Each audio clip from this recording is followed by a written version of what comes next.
चलो। चल अब आता है legislative power of the governor. ये तो अभी हमने पढ़ा, देखो 120 213 आर्टिकल 213 पावर ऑफ गवर्नर, उसमें पावर्स बताया गया था। अब इसमें पावर सच में वो कर सकता है क्या? तो आर्टिकल 213 में बताया गया है power of governor to promulgate ordinance. Ordinance मतलब कोई ऑर्डिनेंस ला देना, एक्ट ला देना ड्यूरिंग रिसेसेस ऑफ लेजिस्लेचर। ठीक है। हाई कोर्ट्स इन स्टेट में महाराष्ट्र हाई कोर्ट हो गया, मुंबई हाई कोर्ट। ठीक है, ये सब कॉन्स्टिट्यूशन की हाई कोर्ट्स की बातें। सबऑर्डिनेट कोर्ट्स, कोर्ट्स के नीचे याद करो, फैमिली कोर्ट्स आ गए वगैरह वगैरह। Family courts, district courts. जज कितने रहेंगे? मेट्रोपॉलिटन जज रहेगा, पॉलिटियन जज रहेगा, फर्स्ट जुडिशियल मजिस्ट्रेट जज रहेगा, वो क्या रहेगा, वॉट एवर। ठीक है। यूनियन टेरिटरीज, हमारी यूटी यूनियन टेरिटरीज मतलब पुराना भारत। देखो क्या बताया गया है 239 में, administrative of union territories, creations of local legislature or council of the ministers or both of certain union territories। 239 double A में बताया special provisions with respect to Delhi. Delhi में स्पेशल प्रोविजंस बताई गई है। 239 ए बी में बताया provisions in case of failure of constitutional machinery. 239 B में बताया गया है power of administrative to, yes, एक ऑर्डिनेंस पास कर दीजिए तो टेरिटरी में भी आप चेंजेस ला सकते हैं। Yes. 240 power of president. President का तुम्हें पावर है to make regulations in certain union UTs में, यूटी मतलब यूनियन टेरिटरीज में प्रेसिडेंट को पावर है कि आप प्रेसिडेंट को तो वैसे पूरा ऑल ओवर ऑफ इंडिया में ही है। एंड 241 में high court of union territories. चलो, द पंचायत। पंचायत मीन, देखो अभी ना बहुत सारे अब देखो courts and all, panchayat kind of देखा गया जो खत्म ही हो गया है। मतलब इतना वो है नहीं पंचायत का, फिर भी पंचायत का आया है, कॉन्स्टिट्यूशन हमको देते तो पढ़ ही लेते। देखो, ग्राम पंचायत होते, कोई गांव हो गया एग्जाम्पल। पहले ये, अभी तो ये नागपुर हो गया, पहले नागपुर नहीं था, मतलब नागपुर ही था। छोटे छोटे घर थे, मतलब इतना वो नहीं था, भागदौड़ जिंदगी नहीं थी। तो अगर कुछ होता था तो पुलिस में जाए, पंचायत में जाए, सिंधी कम्युनिटी की पंचायत हो गई। ठीक है। तो पंचायत पंचायत रहती है तो उसको हम ग्राम सभा बोलते हैं। उसमें एक उसमें पंचायत अध्यक्ष रहते हैं और एक बड़े जो भी वहाँ के बुजुर्ग रहेंगे, जो कि वहाँ की लोगों ने उनको चुना होगा, वो पंचायत के बड़े मेंबर रहते हैं। वो ही सब बताते हैं कि फैसला सुनाते हैं। बट आजकल ना लोग क्या कर रहे हैं, बोल रहे हैं क्या पंचायत के पास जाए वगैरह वगैरह, सीधा चलो कोर्ट चलते हैं। हाँ, या पुलिस स्टेशन एंड ऑल। तो पहले की बात है, लेकिन पढ़ते हैं। ठीक है। ग्राम सभा। 243 बी में बताया कॉन्स्टिट्यूशन ऑफ पंचायत। पंचायत अभी मैंने बताया बड़ा प्रेसिडेंट, जैसे एक पंचायत में बड़ा अध्यक्ष रहता है, उसके नीचे पंचायत के मेंबर्स रहते हैं, उसके नीचे उनके कार्यकर्ता रहते हैं, फिर वो आम जनता लोग। ठीक है। 243 डी में रिजर्वेशन ऑफ सीट। यस, ग्राम पंचायत का भी एक चुनाव होता था पहले, अभी भी होता है, नगर सेवक चुनाव बोलते हैं अभी उसे। ठीक है। तो उसमें रिजर्वेशन करानी पड़ती थी अपनी सीट की, भरना पड़ता है फॉर्म। कोई भी कर सकता है, आप भी इलेक्शन लड़ सकते हैं, लेकिन लड़ तो लेंगे, लेकिन जीत के आए उसका भरोसा। 243 ड्यूरेशन ऑफ पंचायत 5 years। ठीक है, हो सकता है आप एक्सटेंड भी कर दें, क्या भरोसा। देन क्या आता है, डिस्कालिफिकेशन फॉर मेंबर्स। ये अगर कुछ एक्टिविटी करें तो डिस्कालीफाइड कर दो। हाँ, ये देखो 243 के में बताया election to the panchayat, panchayat के ही इलेक्शन होंगे। ठीक है। 243 एम में बताया part part not to apply to certain areas. कौन से एरियाज में, कौन से एरियाज में ये पार्ट अप्लाई नहीं होंगे। चलो, द म्यूनसिपालिटीज। यस, अगर हम मुंबई में हैं तो आपके पास BMC, Bombay municipal corporation. Nagpur में है तो एनएमसी, नागपुर म्यूनसिपल कॉर्पोरेशन। इनका काम है म्यूनसिपालिटीज का हमारे एरिया को क्लीन रखना, हमारे जो भी रोड्स हैं उनको ध्यान रखना, बारिश के टाइम पे जो रोड तालाब बन जाते हैं उसके ऊपर ध्यान देना। सॉरी है, इसका वो नहीं ले रहा हूँ बट बता रहा हूँ। ठीक है। तो इसमें कॉन्स्टिट्यूशन ऑफ म्यूनसिपालिटीज, सबसे पहले म्यूनसिपालिटीज का बड़ा हेड रहेगा, उसके नीचे उनके एम्प्लॉयज रहेंगे, मेंबर्स सब कुछ रहेंगे, उनकी कम्युनिटी का कमिटीज रहेंगी। ठीक है। Composition of municipalities kind of देखा जाए तो गवर्नमेंट के देख रेख में होता है, बट ठीक है। Reservation of seats, duration of municipality, disqualification of members, powers authority and responsibilities of municipalities. अब मैं दिखाता हूँ, बहुत लोगों का स्लम एरिया में घर रहते हैं। ठीक है, या वो, हाँ स्लम एरिया के लिए लेते हैं। तो बहुत लोगों ना क्या होता है जब बारिश आती है ना तो स्लम भर जाते हैं, नाला बोलते हैं उसे, वो बहुत भर जाते हैं। तो एकदम फास्ट में पानी आता है ना, लोगों को घर ही उड़ा के लेके जाता है। अभी एक या 1.5 साल पहले 2021 समथिंग की बात है, नागपुर में इतनी हैवी रेन हुई थी कि नाला का जो वॉल रहती है उसके ऊपर ही पानी आ गया था। इतने फास्ट से जा रहा था पानी, बहुत लोगों की तो दीवारें उड़ा के लेके गया था। तो वो सब क्लीनिंग, जब वो तो नुकसान हो गया तो उसकी क्लीनिंग की भरपाई, क्लीनिंग हो गया एंड बाकी सब चीज़ों के वो सब म्यूनसिपालिटीज के अंडर में होता है। यस, अगर आपको ही स्वच्छता अभियान, अब मैं बता रहा हूँ, तो जब से स्वच्छता अभियान आया है उसमें म्यूनसिपालिटीज का कंट्रीब्यूशन है।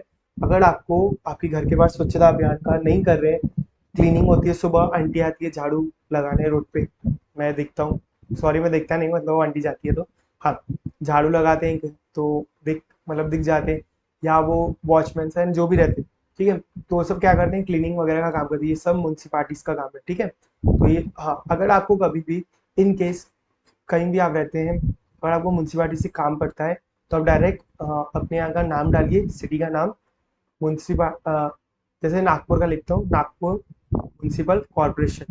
अगर आप कोई स्टेट से या सिटी से बिलोंग करते हो तो अपनी सिटी का नाम डालना, म्यूनसिपल कॉरपोरेशन लिखना, पूरी साइट खुल के आ जाएंगी। देन आपको अब मैं इसके लास्ट वीडियो में दिखा देता हूँ कि कैसे रहते हैं। चलो, ऑडिट एंड म्यूनसिपालिटीज का वही क्या क्या रहेगा। चलो, कोऑपरेटिव सोसाइटीज, क्या है कोऑपरेटिव सोसाइटीज, बताइए मुझे जल्दी से। कोऑपरेटिव सोसाइटीज क्या है? कोऑपरेटिव सोसाइटी मतलब इनकॉर्पोरेशन करना पड़ता है सबसे पहले कोऑपरेटिव सोसाइटीज का।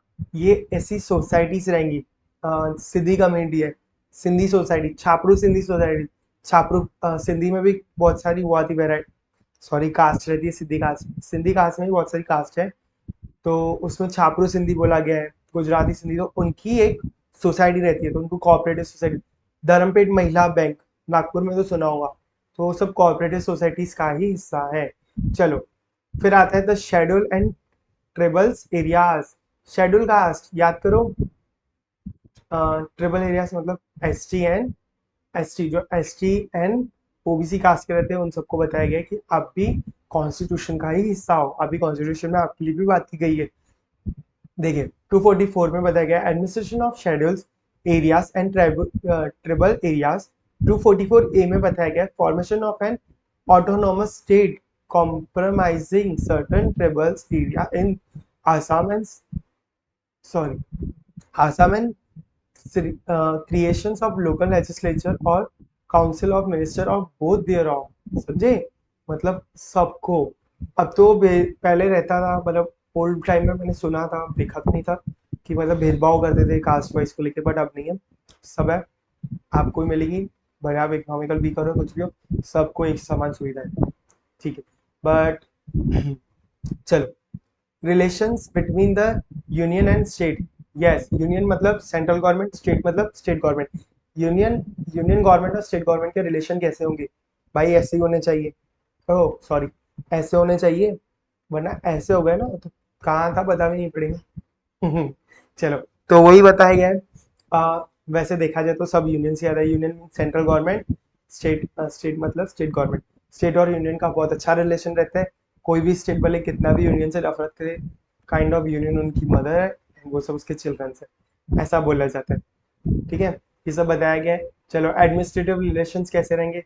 वही वाटर सप्लाई, यस, नदी ले लो, देखो, कैसे बताऊँ, देखो, आपका आपका स्टेट आता है कोई भी, अब मुझे नहीं पता कौन सा स्टेट है, कोई नदी दूसरे स्टेट से बह के आती है, आपके स्टेट को क्रॉस करती है और फिर दूसरे स्टेट में चली जाती है, आपका स्टेट सेंटर में।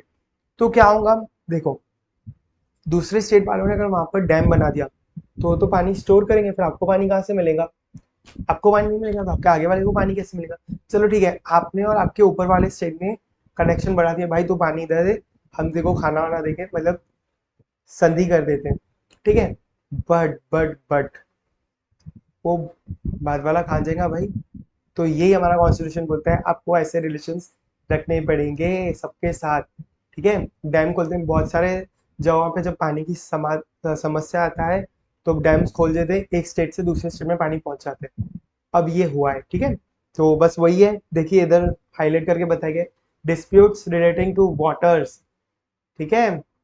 हाँ, और ये भी बात, अगर आप महाराष्ट्र से हैं और आप एमपी में जाए तो आपको कोई एमपी का बोलेगा नहीं, काय को आया रे तू इधर, जा सकते हैं, फ्रीडम है भाई, एमपी का इधर है तो आप उसको मना भी नहीं कर।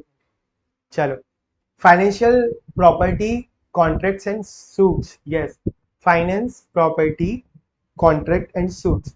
सबसे पहले फाइनेंस, फाइनेंस मतलब क्या, कैपिटल्स, पैसा कहाँ से आ रहा है, कौन से, क्या बता, आप रहते महाराष्ट्र में हो, धंधा पानी यूपी में सेट करके बैठे हो, क्या यूपी में रहते हो, धंधा पानी महाराष्ट्र में सेट है, या एमपी में रहते हो, बहुत लोगों का है, मैंने देखा है ना, नागपुर में बिजनेस है, रहते हुए एमपी में, डेली अप डाउन करते हैं, क्योंकि यहाँ से शायद थ्री आवर्स समथिंग लगते हैं, ठीक है। प्रॉपर्टीज, प्रॉपर्टी कहीं भी ले सकते हैं भाई, फ्रीडम है अपने पास। चलो, और कॉन्ट्रैक्ट किसी से भी करो, लेकिन इंडियन टेरिटरी की बात कर रहा हूँ, ये मत बोलना भाई कि तुमने कर दिया फॉरेन से और आके मेरे को इधर बताया, नहीं, कॉन्ट्रैक्ट कर रहे हो तो देखना, एक बार उसका वेरीफाई करना, हो सके तो एडवोकेट की राय ले लेना, क्योंकि एडवोकेट बाद में होता है, तो एडवोकेट के पास बाद में जाने से अच्छा आप पहले ही चले जाइए, ठीक है। एंड सूट्स, यस, महाराष्ट्र में केस हुआ तो महाराष्ट्र में फाइल करें, जहाँ कॉन्ट्रैक्ट हुआ शिफ्टिंग कर सकते हो, वो आपको कोड में बताया, मतलब कोड, सिविल कोड में बताया गया। चलो, सिविल एंड क्रिमिनल जो भी रहेगा, ठीक है। चलो, ट्रेड कॉमर्स, ट्रेड मतलब नागपुर में ऑरेंजेस आते हैं, ऑरेंजेस पूरे ऑल ओवर इंडिया में डिस्ट्रीब्यूट होते, इनफैक्ट इंडिया के बाहर भी जाते हैं, commerce and intercourse with in the territory of India, yes, अब इंडिया की बात कर रहे हैं ना। चलो, तो कई जगह कॉटन निकलती है, उसका कपड़ा बनता है, आपने ये देखा होगा, कोल्हापुरी चप्पल, क्या रहता है, राजस्थानी साड़ीज, एंड उसमें ना फर्क आता है, वहाँ का कपड़ा और यहाँ का कपड़े में थोड़ा फर्क रहता है, तो ये सब ट्रेड करना कॉमर्स एंड इंटरकोर्स में, ये हमको आर्टिकल में ही बताया गया है, आपको बिल्कुल फ्रीडम है कि आप इस सब काम कर सकते हैं। चलो, फिर service under the union and the state, yes, union क्या है, आपको सर्विस देंगे, एंड स्टेट क्या देंगे बताओ। यूनियन का काम है कि हर स्टेट की जो भी मतलब चीज़ें वो सुनना, उस पर फैसला लेना, और यूनियन के साथ रिलेशन तो अच्छे रहेंगे, ये एक बार पढ़ लेना, एक बार इजी है। यूनियन मतलब सेंट्रल से आता है, और स्टेट मतलब स्टेट गवर्नमेंट, ठीक है। All Indian service, yes, union का काम है, आर्टिकल 312 में बोला गया है, 312 में, ऑल इंडिया सर्विस प्रोवाइड करना है, यूनियन का काम है। चलो, public service commission, yes, tribunals याद करो, एडमिन, एनसीएलटी, एनसीएलटी, ठीक है, एनसीएलटी मतलब national company law appellate tribunal.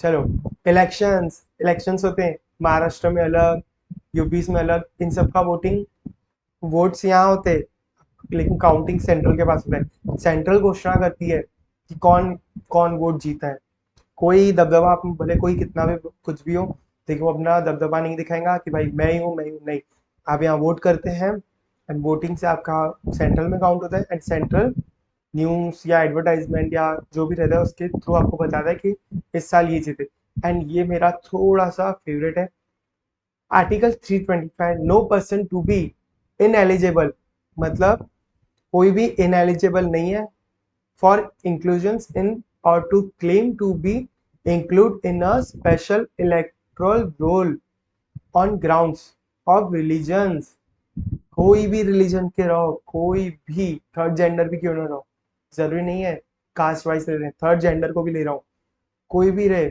हमारा कॉन्स्टिट्यूशन ऑफ इंडिया बोलता है race, caste, sex, place of birth, ये सबको मिला के सबकी फ्रीडम है आपके पास, आप ये भी हो तो भी आप इलेक्शन में रुक सकते हैं, ठीक है, इन सबको फ्रीडम से है, ठीक है। चलो, अब आता है special provisions relating to the certain classes, ये स्पेशल प्रोविजंस है, अभी मैंने आपको बताया था, 60 ईयर, एक minute, reservation of seat, special reservation case after 60 year, 60 years के बाद, अब शायद पहले बोला जाता था उनको, वो मिलता था क्या, हर महीने, सॉरी, आफ्टर रिटायरमेंट के बाद क्या मिलता है, रिटायरमेंट के बाद क्या मिलता है, जो भी पैसे मिलते हैं रिटायरमेंट के हर महीने नहीं मिलते हैं, हाँ, तो अब शायद बंद कर दिया गया है।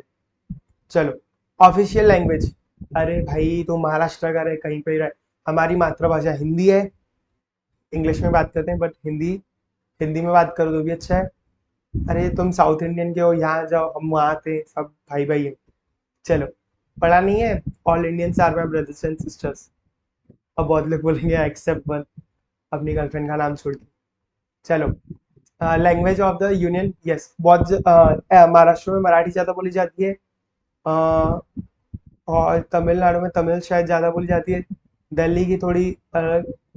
मुंबई मुंबई साइड में ना इंग्लिश थोड़ी ज़्यादा बोलते हैं, बट ठीक है ना, जो भी है रिलीजियस लैंग्वेज, कोई भी हाँ लैंग्वेज रहे है, आपको स्पोकन स्पीच देने का बिल्कुल अधिकार है। बट हमारा मातृभाषा हिंदी है, उसको भी ध्यान में रखना प्लीज़। हाँ, कोई अगर बोले कि भाई मेरे को नहीं समझ में आया, तो उसको आपको हिंदी में ट्रांसलेट, आजकल तो मोबाइल में ट्रांसलेट आ गया। चलो, language of the supreme court and high court, याद करना। एक बात बता देता हूँ, अगर आप सुप्रीम कोर्ट में पिटिशन फाइल कर रहे हैं, तो सिर्फ इंग्लिश में ही एक्सेप्ट होती है। आपको पूरा फाइल एप्लीकेशन जो भी रहता है अपील फाइल करने के लिए इंग्लिश में ही लैंग्वेज यूज करनी पड़ती है। देन हाई कोर्ट में आप अपनी जो भी रिलीजियस लैंग्वेज है वो सब कर सकते हैं। इमरजेंसी प्रोविजंस अभी बताया, स्टेट चाहे तो अभी दिखाता हूँ। देखो, कोविड को ही ले लो ना यार। एक मिनट एक मिनट एक मिनट एक मिनट, सस्पेंशन ऑफ, हाँ देखिए, application of provisions relating to the distribution of revenues while a proclamation of emergency in operation. ठीक है, protect state against the external aggregates, state को प्रोटेक्ट करो। कोविड में स्टेट प्रोटेक्ट करना था, क्या कर रहे थे, हर स्टेट अपना अपना रूल्स रेगुलेशंस फॉलो कर रहे थे। मिसलेनियस, मिसलेनियस मतलब इसका क्या क्या है, मिसलेनियस मतलब देखा जाए तो प्रोटेक्शन, एक मिनट बताता हूँ। Protection of press, protect miscellaneous मतलब प्रोटेक्शन देना, मतलब प्रोटेक्शन किस किस को रहेंगी। अब भाई एक मिनट, आपके पास के जो हमारे यहाँ के जो भी मतलब इंडिया के प्रेसिडेंट था काम के लिए, उनको प्रोटेक्ट कौन करेगा, उनके गवर्नर्स को, उनको protect- उनको गवर्नर्स को प्रोटेक्ट करने का काम। ठीक है, तो ये सब बताया गया है, डिस्क्वालीफाइड वगैरह, ये हमारे इतने काम का नहीं है। ठीक है, और ये अमेंडमेंट्स आया था कॉन्स्टिट्यूशन में, 368 power of parliament to amended the constitution and procedure thereafter. Yes, constitution of India में नहीं, 368 में एक अमेंडमेंट पावर दिया गया है कि पार्लियामेंट में, अभी बताया मैंने, लोकसभा राज्यसभा बिल पास करते हैं, प्रेसिडेंट के पास जाता है, असेंट मिलता है, देन वो बिल एप्लीकेबल होता है। तो उसमें भी आप अमेंडमेंट ला सकते हैं, चेंजेस आ सकते हैं। कल तक 30 हजार 4 साल की, आज उसको 40 साल की कर सकते हैं। बट अमेंडमेंट कॉन्स्टिट्यूशन को फॉलो करना पड़ेगा पार्लियामेंट में, ऐसे नहीं घर बैठे बोल दिया तो हो गया। चलो, उसके बाद क्या है, temporary translation and special provision, ये वही है। देखो, temporary power to the parliament make the law, make law, temporary powers हैं पार्लियामेंट के पास। यस, अगर सेशन में, सुनो, ये सुनना, ये थोड़ा काम कर, अगर सेशन में, पार्लियामेंट के सेशन में न लोकसभा प्रेजेंट है न राज्यसभा प्रेजेंट है, तो प्रेसिडेंट चाहे तो अकेले लॉ पास कर सकते हैं, बट उसको भी आगे जाके बताना पड़ेगा कि आपने क्यों पास किया था। ठीक है, और जैसे अभी मैंने आपको स्टेट का बताया, गवर्नर पास कर सकते हैं। ठीक है, तो ये सब उनको बताइए, ये वो वही चाहिए प्रोविजंस किसको किसको है। देखो, स्पेशल प्रोविजन महाराष्ट्र को है, स्टेट ऑफ नागालैंड, आसाम, मणिपुर, ये सब यूनियन टेरिटरीज है। हाँ, ये सब यूनियन टेरिटरीज है। देन बाकी जो स्टेट, अब तो जम्मू कश्मीर को भी हमारे इसमें मतलब इंक्लूड कर दिया गया है। तो सब यही चाहते हैं, कॉन्ग्रेंट लिस्ट में बताए गए, तो सबके पास प्रोविजंस हैं। देन उसका भी एक पीरियड रहता है, उसके बाद आपको वहाँ डिस्कस करना पड़ता है। बताइए, चलो, short title commitment authority, text in Hindi and repeals. Yes, short titles रहते हैं, कमिटमेंट लाना पड़ता है, अथॉरिटी है, टेक्स्ट इन हिंदी में, हिंदी इसलिए बोला गया क्योंकि हिंदी हमारी मातृभाषा है, उसको रीअपील करने का। ठीक है, क्या होता है शॉर्ट टाइटल, वही टाइटल क्या है, याद करो, बहुत सारे पेपर्स हिंदी लैंग्वेज में भी आते हैं, इंग्लिश में भी आते हैं, ट्रांसलेट कर जाते हैं। 394 कमिटमेंट, कमिटमेंट लाओ। अब आता है, एक मिनट, हाँ, 394 ए बोलता है authority text in the Hindi language and 395 को रिपील्स कर दिया गया है। चलिए, ये था हमारा constitution of India, and parts के बारे में बात करेंगे नेक्स्ट वीडियो में। ये है हमारा constitution of India. Thank you so much. And अगर आपको ये पीडीएफ चाहिए, अब मैं देखता हूँ उसको अपलोड करने के लिए, बट अगर इनकेस नहीं भी होता है तो आप मेल कर दीजिए, यही मेल है, RL Badlani legal adviser @gmail.com पे। और तो इसके साथ में मैं आपको फटाक से वो मेल पे या जैसे मैं बोलेंगे मैं आपको सेंड कर दूंगा। देन ठीक है, thank you so much. Happy Janmashtami. Janmashtami थी इसलिए थोड़ा लेट हो गया, थोड़ा दीवाने हैं हम कृष्ण जी के। हाँ, थोड़ा सा लेट हो गया, तो अब जल्दी जल्दी वीडियोस आते जाएंगे। And thank you. समझ में आया होगा तो समझ आ, आई थिंक समझ ही आ गया होगा अभी तक तो। अब जो है आप सबको ये पालन करना है। कॉन्स्टिट्यूशन ऑफ इंडिया मतलब भारत का संविधान, उसमें जो थी बातें आपने पढ़ी, बच्चों को चिल्ड्रंस को एजुकेशन देना कंपलसरी है। रिलीजियंस कहाँ से आते हैं, race caste sex place of birth कहाँ का है, मैटर क्या है, सिटीजनशिप क्या है, आपको अधिक से ज़्यादा बातें पता चल चुकी है अभी तक। तो आपका काम है इसको फॉलो करें, क्योंकि जब आप लोग ही फॉलो करेंगे ना तो आप लोगों से फॉलो करवा सकते हैं। अगर आप खुद ही फॉलो नहीं करेंगे तो फिर मतलब ही नहीं है ना। इसलिए थैंक यू सो मच। बने रहिए, लाइक सब्सक्राइब एंड शेयर भी कीजिए अगर आपका कोई दोस्त है जिसको कॉन्स्टिट्यूशन पढ़ने की इच्छा है। एंड थोड़े व्यूज कम आ रहे हैं तो प्लीज़ शेयर कीजिए तो ज़्यादा व्यूज है। Thank you so much. प्रणिपात। जय श्री कृष्ण।